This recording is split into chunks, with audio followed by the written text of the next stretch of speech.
시간이 들어서 가장 추운 날씨를 저희가 맞이하고 있습니다. 바람이 있다면 저희들의 마음까지 추워지지 않기를 소망합니다. 주님의 따뜻한 위로가 오늘 예배 가운데 임하기를 소망합니다. 지난 주일에 저는 구유에 내려오신 아기 예수님을 소개했었습니다. 구유가 짐승의 밥통이에요. 여물통인데 춥고 냄새나고 더러운 그곳에서 하나님은 의도적으로 아기 예수님을 태어나게 하셨습니다. 이유가 있었죠.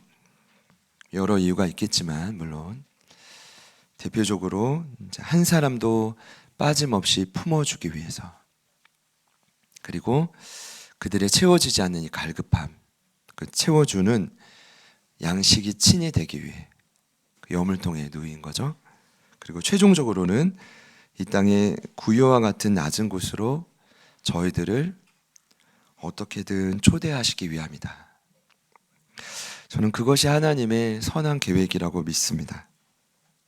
쉽진 않지만 저희들에게 쉽지 않은 거지 하나님에게는 쉽지 않지 않을 거라고 믿습니다. 무슨 말이냐 하면 하나님은요, 교만한 저희들을 여러 상황에서 어떻게든 낮추셔서 예수님처럼 섬기는 자로 만드시는 것이 그분의 꿈입니다.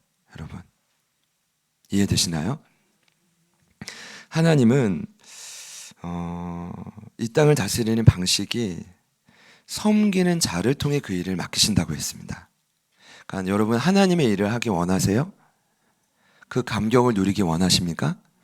그러면 낮은 곳으로 가시면 돼요. 세상과는 정반대라 이게 힘들어요. 세상은 힘으로, 권력으로, 돈으로 누르거든요. 기독교는 위에서 누르지 않고요, 힘들수록 아래로 가서 퍼받쳐야 돼요. 참고 인내하고 눈물을 머금고 떠받쳐야 돼요. 이게 기독교 방식입니다. 누가복음 22장 25절과 6절 말씀인데요, 예수께서 이르시되 이방인의 임금들은 그들을 주관하며 그 집권자들은 은인이라 칭함을 받으나 너희는 그렇지 않을지니 너희 중에 큰 자는 젊은 자와 같고 다스리는 자는 섬기는 자와 같을지니라. 여기 분명히 극명하게 대비되죠. 이방인의 임금은 힘으로 압제해요. 그러나 기독교는 저희들은 큰 자는 뭐래요? 젊은 자와 같아요. 그러니까 기독교에서 영향력이 있는 사람은 누구냐 하면 젊은 자란 젊은 청년이 아니라 아이를 의미해요. 그러니까 아이의 순수함을 잃지 않는 자가 영향력이 세진다는 거예요. 이해되십니까? 근데 이게 수용은 되세요, 여러분? 바보처럼 살라는 얘기 아니에요? 그런 사람이 강하다, 이런 의미예요. 그리고 이렇게 말했죠. 다스리는 자는 섬기는 자와 같다. 그러니까 묵묵히 섬기면 섬길수록 도리어 그 영혼을 여러분이 결국은 다스리게 돼요. 이게 기독교 역설입니다. 그러면 하나님의 시선에서 가장 힘센 사람 누굴까요? 예수님처럼 섬기는 사람입니다. 그래서 하나님이 저희들을 그렇게 만드시려고 참 꾸준히 신실하게 교만할 수밖에 없는 저희들을 낮추시는 거예요. 이유는 간단해요. 겸손하게 만들어서 쓰시려고. 저를 포함해서 우리 모두를 겸손하게 만들어서 쓰시려고. 할렐루야. 쓰시고 싶었어요. 그냥 구원받고 천국 와, 이게 아니라 짧은 인생이지만 잠시라도 우리를 쓰시려고. 그게 그분의 목적이거든요. 신명기 말씀이 모세의 유언인데 핵심에 이런 구절이 있어요. 신명기 8장 2절 3절에 내 하나님 여호와께서 이 40년 동안에 내게 광야길을 걷게 하신 것을 기억해라. 이는 너를 낮추시며 너를 시험하사 내 마음이 어떠한지 그 명령을 지키는지 지키지 않는지 알려 하심이라.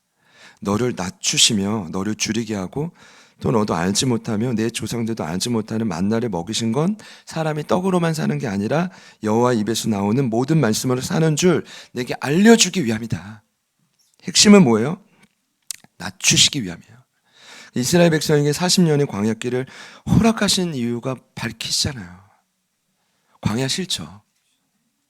근데 누구나 피해갈 수 없는 게 광야인데 왜요? 저와 우리를 낮추시기 위함이에요. 이 아나라는 단어, 위에서 강력한 사람이 강력하게 누르다는 뜻입니다. 여러분, 세상 고난이 우리를 숨쉬게 못하게도 하지만 정말 무서운 건 하나님 우리를 누르는 거예요. 왜냐하면 낮추시려고.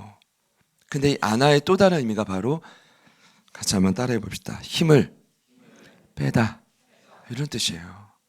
위에서 눌러서 꼿꼿한 우리의 힘을 쫙 빼서 마음껏 쓰시겠다는 거죠. 여러분, 우리 모두가 쓰임받기를 축복합니다. 근데 쓰임받는 분들이 한 분 한 분 늘어나잖아요. 교회는 폭발적으로 부흥하는 거예요.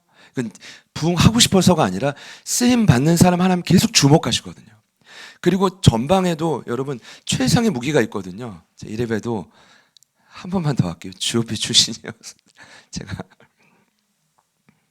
집에서 제가 이야기하면 이제 듣는 채도 안 합니다, 아이들이.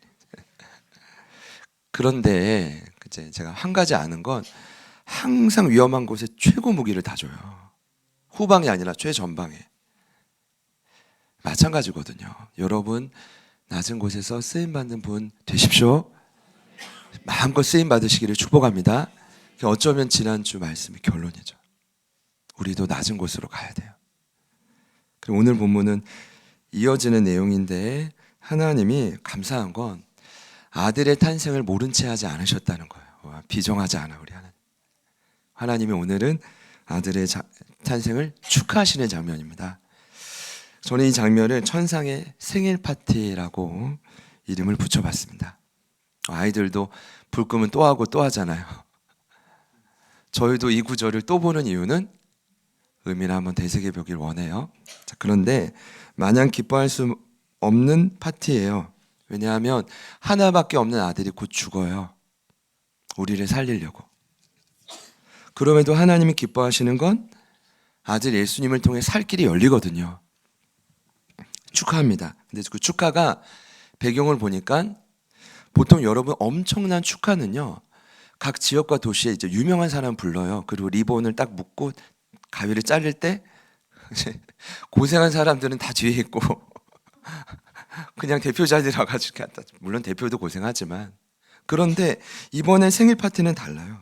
말씀을 보니까 세상 권세자들이 아니라, 어떤 왕이나 지휘자들이 아니라 대신 힘없고 멸시받는 목자들을 선택한 거예요.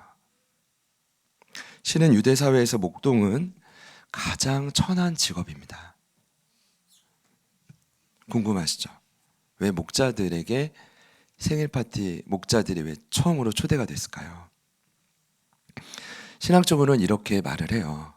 여러분들 이미 아실 텐데, 예수님이 단번에 자기의 죽음으로 영원한 제물이 되셨어요.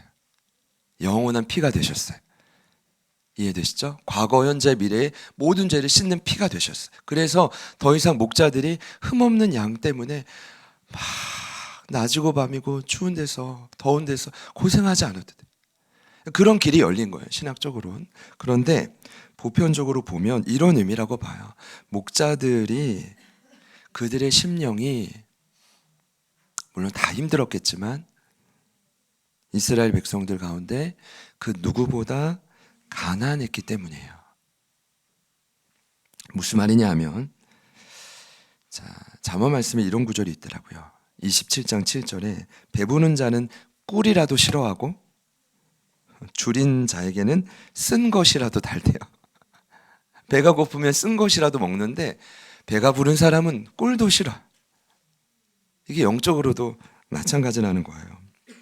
비유적인 표현인데, 그만큼 우리의 영혼이 절박하고 가난하면, 그런 문제가 있으면 주님을 깊이 경험할 수 있다는 거예요.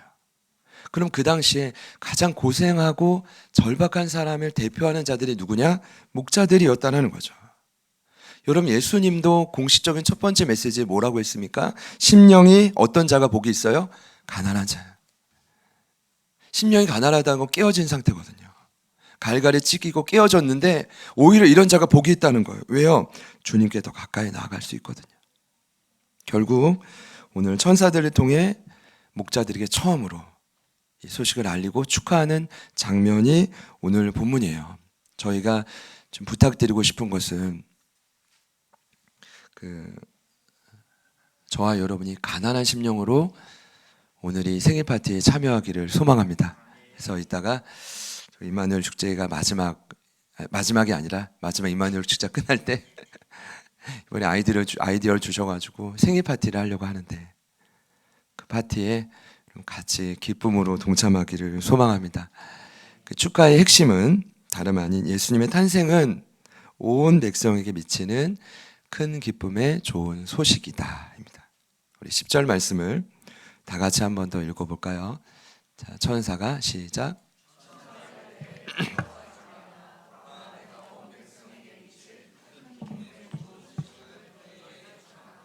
아멘.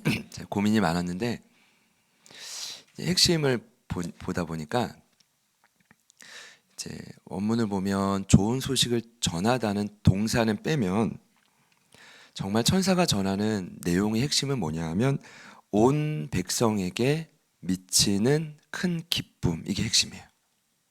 좋은 소식을 전하다는 빼고 이건 사람이 할 일이고 온 백성에게 미치는 큰 기쁨, 이게 핵심이에요.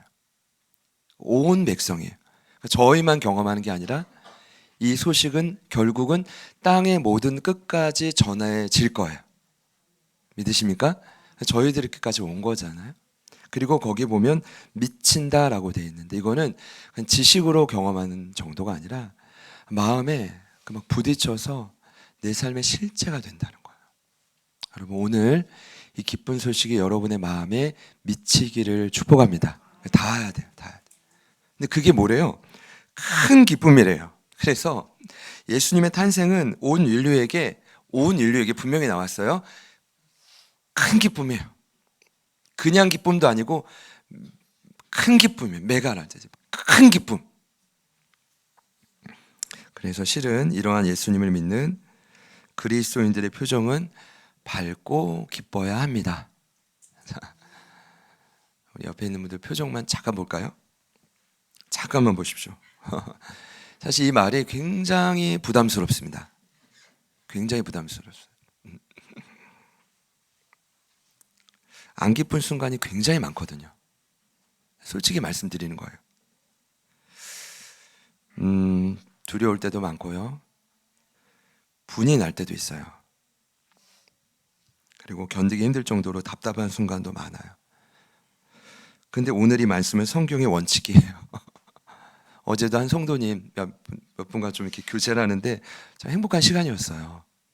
그런데 한 성도님 이런 말씀 하시더라고요. 기독교의 매뉴얼이 참 어렵대요. 기독교의 매뉴얼, 이런 원칙들이 참 힘들게 한다. 제가 뭐라고 대답했을까요? 눈을 보면서 제가 그랬어요. 저 너무 힘들다고. 나 지키기도 어려운데 매뉴얼 나누는 사람은 어떻겠냐고 그랬더니 막 공감을 해주시더라고요. 그러니까 위로가 되는 거예요. 얼마나 힘드시겠냐고 목사님 얼마나 힘드시겠냐고. 그래서 제가 너무 위로가 되더라고요. 지금 여기 원칙 나왔잖아요. 이게 원칙이라면 여러분 성도들은 얼굴도 찡그리면 안 돼. 제 말이 맞아요, 틀려요? 이게 원칙이잖아요. 참 어려운 부분입니다. 이제 지난주에 그 잠언 말씀 묵상할 때 잠언 28장 12절에 이런 구절이 있더라고요. 의인이 득이하면 큰 영화가 있고 악인이 일어나면 사람이 숨는다. 이게 지금 세상 이야기거든요. 우리 이야기고요. 이런 뜻이에요. 의인한 사람이 세워지면 주변에 많은 사람들이 하나님의 영광을 누리게 돼요. 그러니까 한 사람만 제대로 세워지면 수많은 주변 사람이 혜택을 입어요.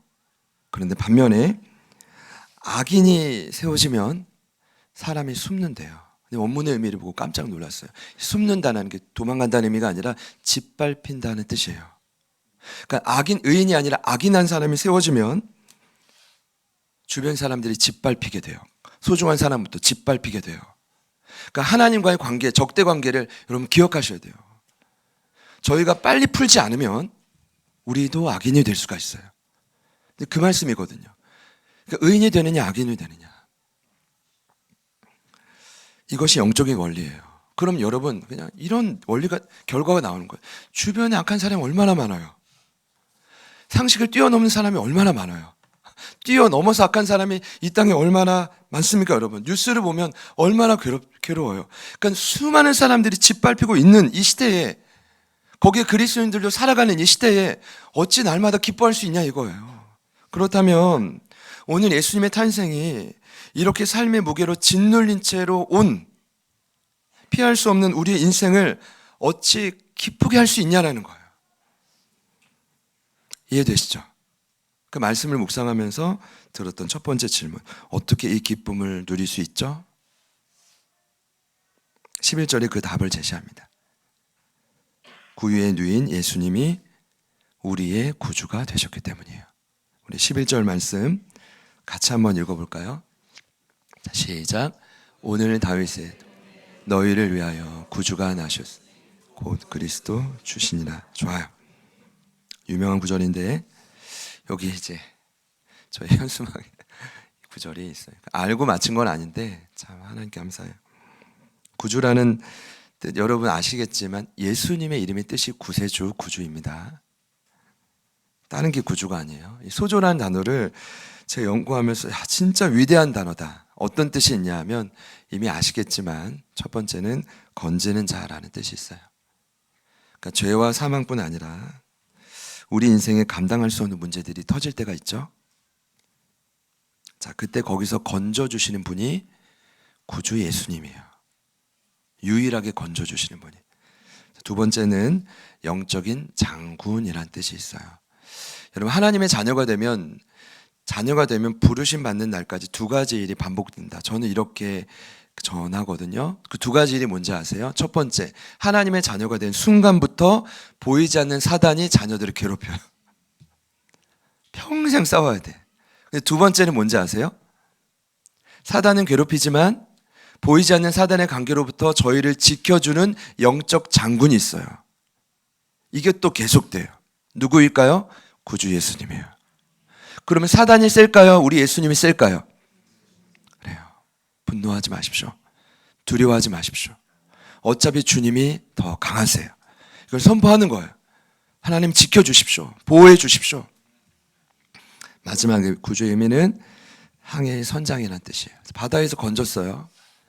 풍랑으로부터 지켜줘요. 근데 그게 전부가 아니에요. 배는 반드시 목적지를 향해 가야 됩니다. 우리 교회는 목적지를 향해 계속 움직여야 합니다. 여러분의 인생도 계속 움직여줘야 돼요. 목적지를 향해. 아무리 건짐을 받고 보호를 받아도 제가 확신하건대 목적을 잃어버린 배는 방황합니다. 내가 뭘 위해 살아야지? 거기서부터 균열이 생기기 시작하는 거예요. 그런데 여러분, 그 목적지를 아시는 분이 한 분밖에 없어요. 누굴까요? 항해의 선장이신 구주 예수님입니다. 그러니까 저는 이렇게 말씀드리고 싶어요. 구주 예수님이 성령 안에 우리와 함께 하신다. 우리를 떠나지 않으신다. 그러니까 여러분을 분명히 건지실 거고 지키실 거고 알 수 없는 길을 열어주실 거예요. 커튼을 젖히고 열어주실 거란 말이에요. 이걸 믿는다면 우리는 기뻐할 수 있어요. 지난 여름에 많은 분들의 배려와 또 사랑으로 남미연합신학교 사역을 갔다 왔는데요.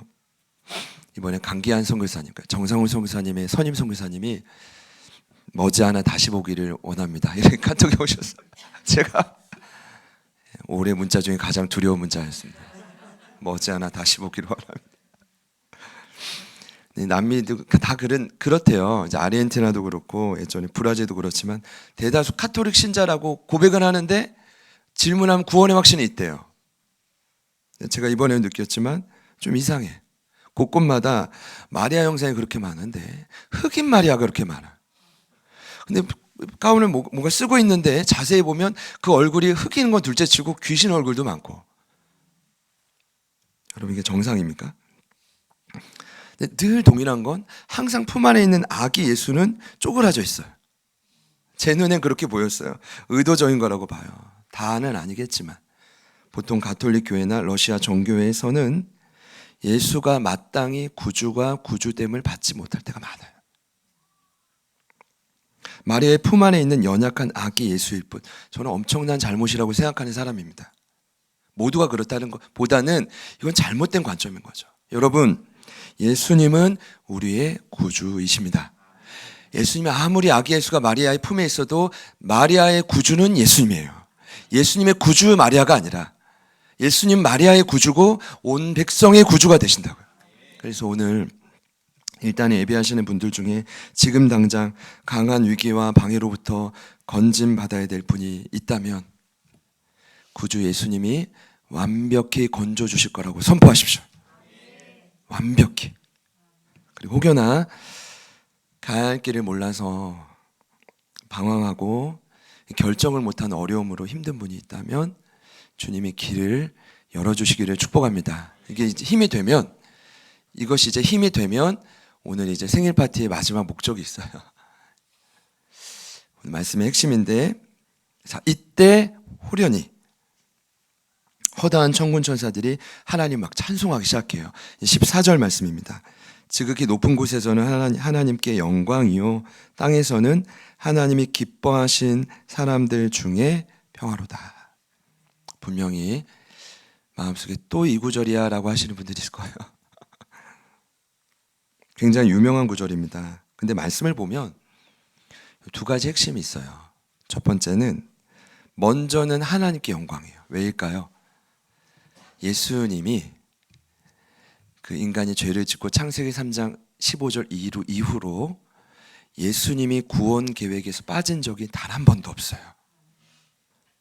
그러니까 하나님이 그 구원 계획을 딱 이룬 순간이니까 하나님께 영광이라는 말이 뭐냐면 하나님의 마음이 얼마나 흡족하고 얼마나 기쁘시고 이제 그 구주 예수님 때문에 건짐받고 보호받고 갈 길을 찾을 이 땅의 그 아픈 영혼들, 자녀들을 생각하니까 얼마나 행복하셨겠어요. 그게 첫 번째예요. 하나님께 영광. 하나님께 영광.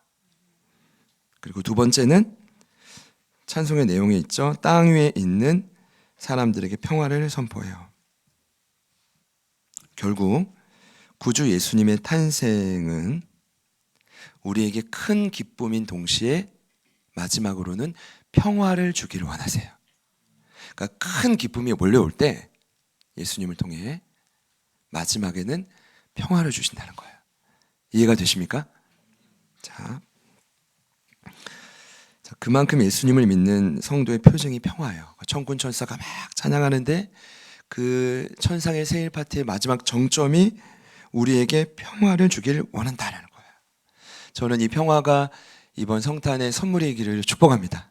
다른 거 원하지 않습니다. 평화만 주십시오. 사실 그래요. 뭐냐면 평화만 있으면 모든 걸 다 감당할 수 있어요. 근데 내면의 평화가 사라지면 어떤 것도 감당할 수가 없어요. 중요합니다. 이 에이레나라는 단어는 일단 정의는 그래요. 인간이 누리는 건강, 안정감, 그러니까 겉으로 드러나는 것, 내면, 그리고 번영과 복지를 모두 포함하는 아주 매력적인 단어예요. 평화. 전 너무 좋아요. 평화. 하나님 번영과 복지까지 꼭 포함해 주세요. 제가 그랬어요. 번영과 복지까지. 건강, 안정감 말고 번영과 복지까지 있어요. 어제 제가 청년들이랑 동방박색을 나누다가 여러분 절 보면 안정감이 느껴지죠 했더니 다들 아멘은 안 했지만 눈빛은 그래 오케이 하는 것 같았어요. 제가 뭐 직접 여쭤보진 않았지만 하여튼 다 그런 느낌이었어요. 그런데 번영과 복지까지 주셨으면 좋겠어요. 여러분에게도 솔직한 마음이에요. 그런데 이 평안한 단어를 자세히 연구해 보면 어떤 뜻이냐면 부족함이 없는 넘치는 상태래요.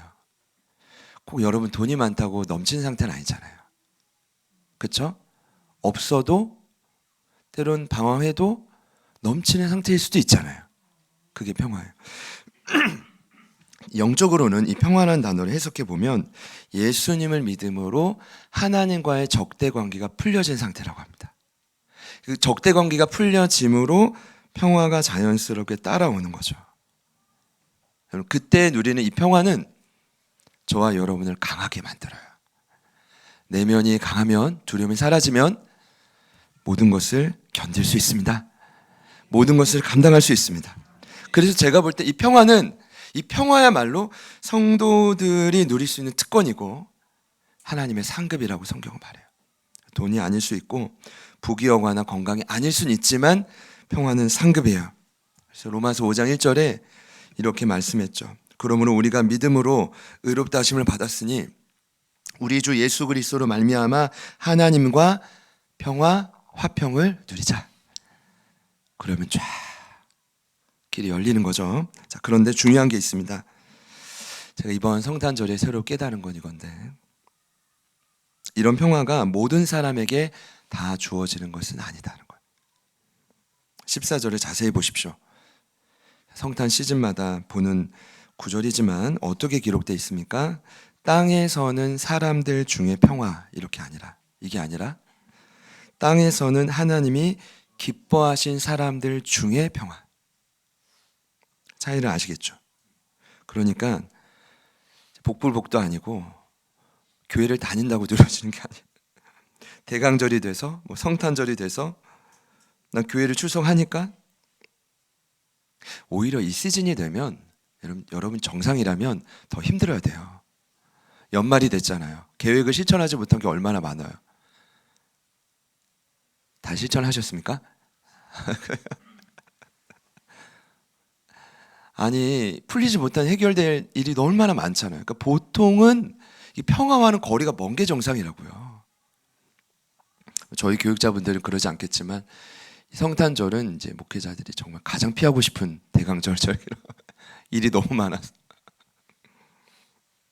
제가 이번에 윤영 전사님을 보니까 말리고 싶은데 그 눈빛이 하루 종일 풍선을 이걸 장식하는데도 이따 입마늘 축제 보면 나무들이 나오거든요. 그걸 막 해내더라고요. 이분 저러다가 어디 이제 풍선 아트 전문가로 어디 불려다닐 것 같은 느낌. 본인이 자발적으로 막 하는 거죠. 소통은 보통은 그렇습니다. 보통은 힘이 드는데 오늘 말씀을 보니까 하나님이 기뻐하신 사람들만 누리는 게 평화다. 제가 말씀을 묵상하다가 여러분 이해하고 들어주세요. 하나님 앞에 좀 야속한 느낌이 들더라고요. 평화 그냥 주시면 안 돼요? 꼭 하나님이 기뻐하시는 일을 해야 돼요. 여러분 저를 어떻게 보실지 모르겠지만 저는 강한 원칙주의자는 아닌데, 웬만하면 제 삶도 그렇고 주변도 그렇고 그냥 이해해, 그냥 수용하고 넘어가야 편해요. 근데 성경을 보면 피하고 싶은 원칙이 너무 많아. 야속하다고 해서 성경을 지울 수는 없어요. 그 오늘 이 유명한 구절의 핵심은 뭐예요? 하나님이 기뻐하신 사람들에게만 평화를 주시겠다는 거예요. 물론 이 해석이 내가 너를 선택했어, 너는 구원의 은혜를 경험했어, 자녀됨이야, 이렇게 보시는 분도 있어요. 그러나 그런 의미만 아니에요. 오늘 이 말씀은 분명히 하나님이 기뻐하신 사람들에게 평화다.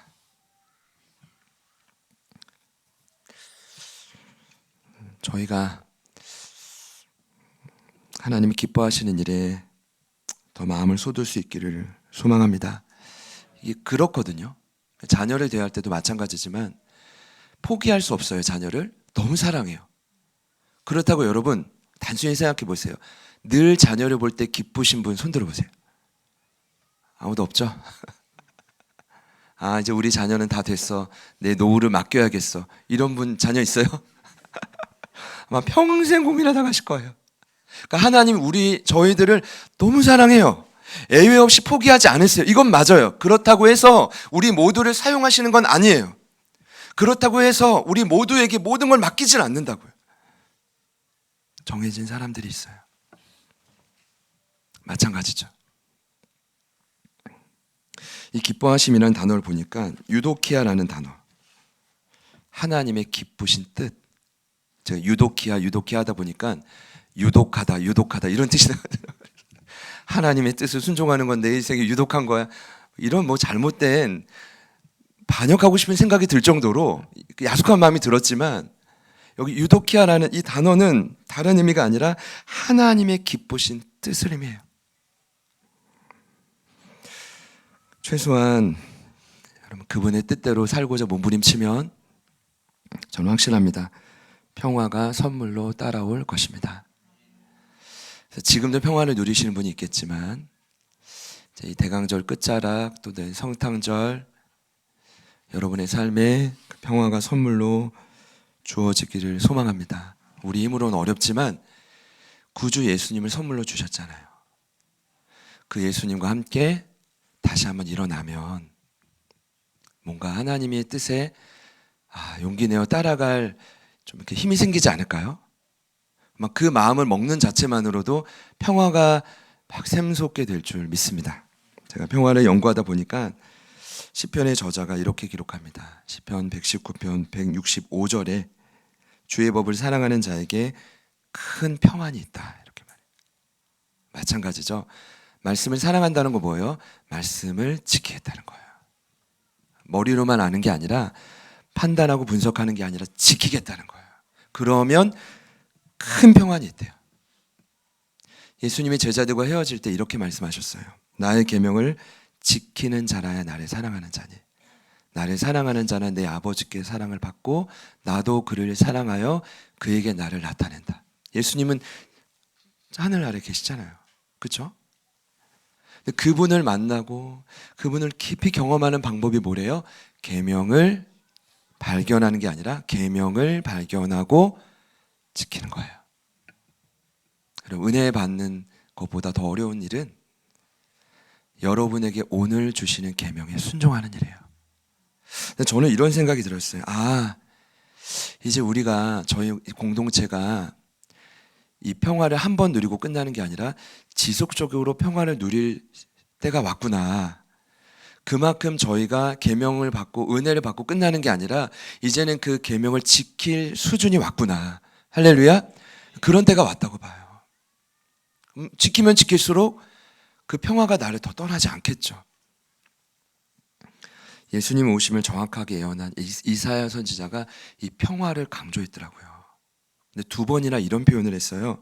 이사야 48장 22절과 57장 21절에 이런 말씀이 있어요. 여호와께서 말씀하시되 악인에게는 평강이 없다 하셨느니라.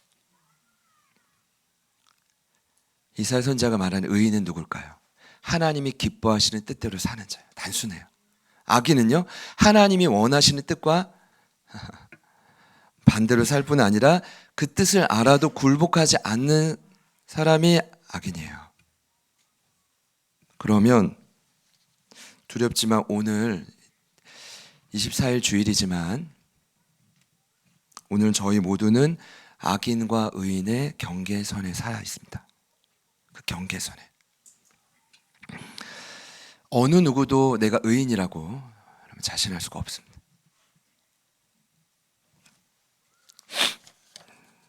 고민이 됐어요. 이제까지도 쉽지 않았는데 하나님과 정말 어려운 길 아닙니까? 그때마다 주신 음성이 뭐예요? 구주 예수님이 있잖아.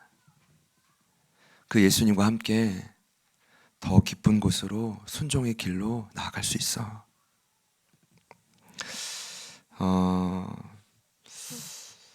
하나님의 뜻에 전적으로 굴복하는 저희가 되기를 소망합니다. 그러다 보니 이사야서에도 한 주간 묵상했던 잠언 말씀에도 나오지만 가장 큰 방해물은 외부가 아니라 내 내부에 있는 아집이더라고요. 이 아집을 꺾고 전적으로 하나님의 뜻을 선택하면 평화가 따라온다. 오늘 말씀의 결론입니다. 다시 한번요. 우리 안에 아집을 꺾고 전적으로 하나님의 뜻을 선택하면 평화가 따라온다. 반대로 생각하시면 돼요. 끝까지 아집을 꺾지 않는다면 평화 대신 삶의 염려와 두려움으로 가득하다. 이사야서 말씀뿐만 아니라 지난 한 주간도 잠언 말씀을 묵상하는데 두렵더라고요. 계속 악인과 의인을 비교하면서 언급하는데 여러분 잠언 28장 1절에 이런 구절이 있습니다. 악인은 쫓아오는 자가 없어도 도망하나 의인은 사자같이 담대하다. 그러니까 하나님의 뜻을 알아도 거부하거나 모른 채 하거나 이게 악인이거든요. 어떻대요? 쫓아오는 사람도 없는데 도망가요. 이 말이 뭘까요? 늘 마음이 불안하고 두렵고 위축돼서 살 수가 없는 상태. 이게 지금 세상 사람 이야기가 아니라 믿는 공동체에게 주는 바늘 같은 침이 잠언 말씀이잖아요. 악인과 의인을 구별하는 거예요. 잠언의 저자가. 반면에 의인은 여러분 뭐래요? 사자같이 담대하다. 이 말씀을 묵상하는데 우와, 제게 주신 음성이었습니다. 하나님 이러고 싶어요. 부족하지만 새 부대가 되어 새 마음이 되어 어떤 것이라도 하나님의 뜻이라면 순종해서 하나님 저 사자같이 담대하고 싶어요. 사자같이 담대하고 싶어요. 왜냐하면 저만 살 게 아니거든. 앞으로 수많은 우리 다음 세대, 우리 자녀들, 우리 다 같이 살려면 제가 원하는 거 한 가지, 하나님 사자 같은 담대함을 주십시오. 잠언 27장 22절에 악인의 특징을 딱 이렇게 표현해요. 미련함. 근데 그 미련함의 결론이 인간의 아집이에요. 수요일 새벽 예배를 드리는데 조모 목사님 이 구절을 선포하는데 정신이 번쩍 들더라고요. 저에게 하는 말씀 같았어요. 잠언 27장 22절입니다. 미련한 자를 곡물과 함께 절구에 넣고 공의로 찌을지라도 그의 미련은 벗겨지지 않는다. 무섭죠? 여러분, 그 미련함이 인간의 아집인데 이 아집을 절구에 넣고 공의로 찌어도 그 아집은 좀처럼 벗겨지지 않는다는 거예요. 이 성경의 말인데 누가 소를 다 알겠어? 기도하면서 아집의 사전적 의미를 찾아보니까 자기를 세상의 중심으로 삼는 마음, 교만이죠. 자신에게 집착하고 자기를 내세우는 모든 생각과 마음을 아집이라고 하는데, 모든 아집은 과거의 성장 배경과 생활 환경에 따라 습관화된 마음의 틀이라 좀처럼 바뀌어지지 않는다고 국어사전에 기록하고 있어요. 근데 성경은 한 걸음 더 나아가요. 좀처럼 바뀌어지지도 않죠. 공이 뭐예요? 절구에 넣고 공이를 찧어도 벗겨지지 않는데, 성경 이대로 두면 그 마음의 틀은 계속 굳어져 간다고 성경 말해요. 그럼 뭘까요? 평화는 점점 더 먼 이야기가 되는 거예요. 여러분, 제 이야기 이해가 되시죠? 그냥 하늘의 영광 땅에는 평화하면 평화가 이루어지던가요? 오늘 알려주셨잖아요. 그 복음의 핵심은 구주 예수님을 힘입어 다시 일어나 하나님이 기뻐하신 사람들의 편에 서라는 거예요. 더 이상 악인이 아니라 아집을 버리고 의인의 길에 서라는 거예요. 그대로에 서기만 하면 아마 마음만 먹어도 하나님 그 영혼을 축복하실 거예요. 아마 마음만 먹어도 두려움이 아니라 사자 같은 담대함을 주실 거예요. 아니, 예수님이 지키시는데 감히 누가 저와 여러분을 공격하겠습니까? 구주 예수님이 여러분의 영적 장수가 되시는데 감히 누가 우리 제자들 교회 다음 세대를 흔들겠어요? 이 담대함.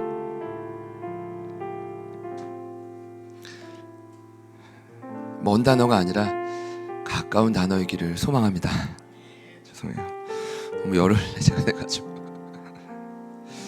마지막으로 한 가지만 초청하고 싶습니다. 지금 여러분에게 하나님이 정말 원하시는 뜻은 무엇일까요? 오늘 저희가 묻기를 원하고 하나님께 듣기를 원합니다. 그리고 그 음성이 들려질 때, 하나님, 내가 선 곳에서 부족하지만 성령님, 저에게 새로운 마음을 좀 주십시오. 새 부대가 좀 되게 해주십시오. 한 해가 얼마 남지 않았는데 이왕 새해가 온다면 하나님 마음이 새로워지게 하여 주십시오. 그래서 제가 이제는 주님 기뻐하시는 뜻에 동참하겠습니다. 결단하는 저희들이 되기를 소망합니다. 같이 찬양하실게요.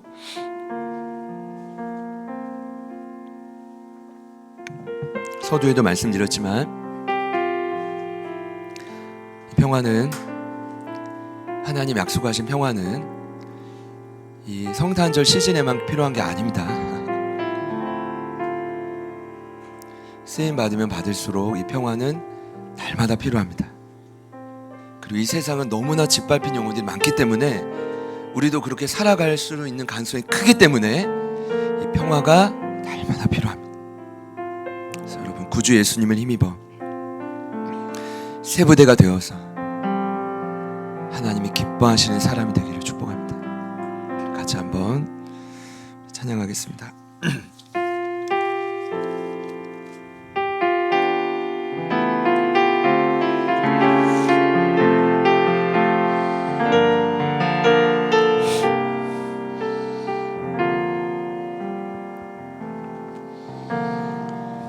주님의 기쁨 되길 원하네.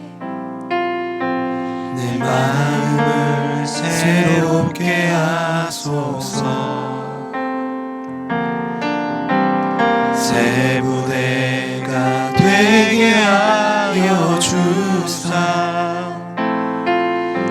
주님의 빛 비추게 하소서. 나 주님의 기쁨 되기 원합니다. 나 주님의 기쁨 되기 원하네. 내 마음을 새롭게 하소서. 새 부대가 되게 하여 주사 주게 하소서. 내가 원하는 한 가지 주님의 기쁨이 되는 것. 내가 원하는 한 가지 주님의 기쁨이 되는 겸손히 내 마음 드립니다. 나의 모든 것 받으소서. 나의 맘 깨끗게 씻어주사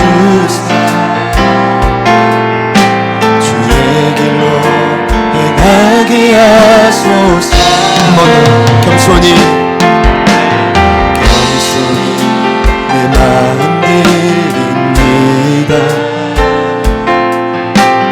나의 모든 것 받으소서. 나의 맘 깨끗게 씻어주 주의 길로 하게 하소서. 내가 원하는 한 가지 주님의 기쁨이 되는 것.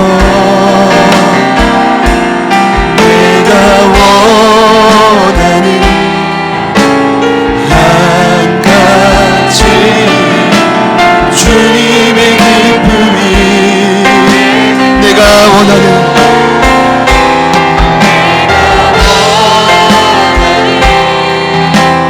한 가지 주님의 기쁨이 되는 것. 내가 원하는 한 가지 주님의 기쁨이 되는 것. 한 가지만 같이 기도합시다. 이부 예배에 참여한 모든 예배자분들 삶에 또 그 가정과 일터마다 구주 예수님이 경험되기를 소망합니다. 어려움이 있다면 건져주시고 두려움이 있다면 지켜주시고 그 길이 친히 되어 주옵소서. 다시 한번 힘을 얻어 주님이 원하시는 하나님이 기뻐하시는 사람들로 저희들을 우뚝 세워 주옵소서. 그 평화가 우리에게 임하고 그 평화가 우리에게 가깝고 한 번이 아닌 두 번이 되고 날마다 누려지기 시작한다면 하나님이 저희들을 통해 이 기쁨의 소식을 온 열방으로 전하는 통로로 쓰실 거예요. 하나님, 우리 제자들 교회가 그리 되기를 소망합니다. 우리 자녀들이 그리 되기를 소망합니다. 우리 모든 걸음마다 하나님의 그 강력한 평화가 충만하게 임할지어다. 우리 주님의 이름 부르시고 다 같이 한번 기도합니다. 주님,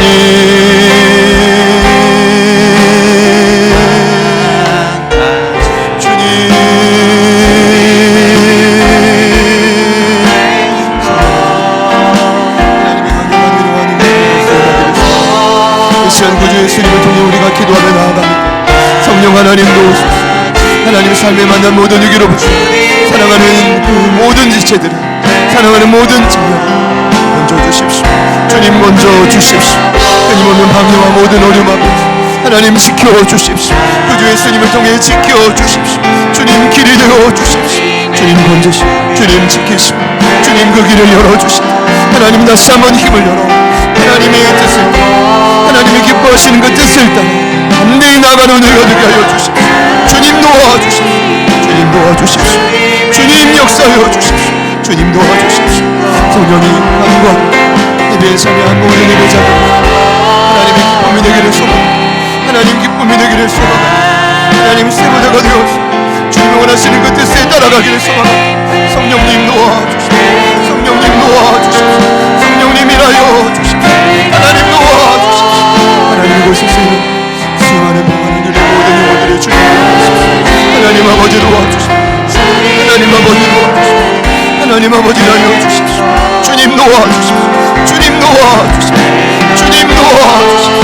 하나님의 뜻을 우리에게 살 길인 줄 믿습니다. 우리 가장 최선의 길인 줄 믿습니다.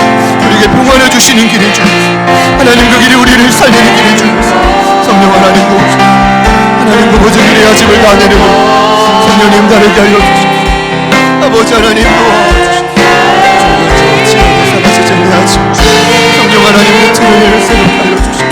하나님 그 띠를 벗게 하여 주십시오. 주님 기뻐하는 그 마음으로 다시 한번 썩게 하여 주십시오. 주님 도와주십시오. 도와주십시오. 성령님 도와주십시오. 성령 하나님 도와주십시오. 주님 도와주십시오. 주님 도와주십시오. 성령님 도와주십시오. 성령 하나님 아버지 도와주십시오. 아버지 하나님 일하여 주십시오. 성령님 간다. 성령님 간다. 아버지 하나님